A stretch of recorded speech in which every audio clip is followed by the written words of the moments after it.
तर विधान भवनाच्या पायऱ्यांवर विरोधकांचं आंदोलन सुरू झालेलं आहे। आठवड्याभरापासून विधिमंडळाचं अधिवेशन सुरू आहे आणि रोज वेगवेगळ्या मुद्द्यांवरून विरोधक सध्या सत्ताधाऱ्यांना घेरण्याचा प्रयत्न करताय। आजचं आंदोलन हे महागाईच्या विरोधातलं आंदोलन आहे। विधान भवनाच्या पायऱ्यांवर विरोधकांचं आंदोलन सुरू झालेलं आहे।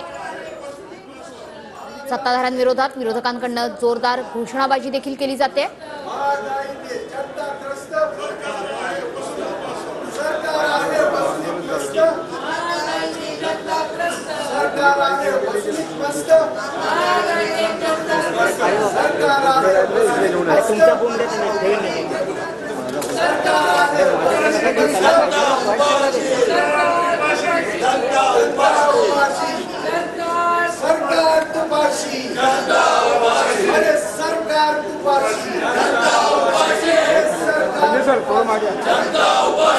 सरकार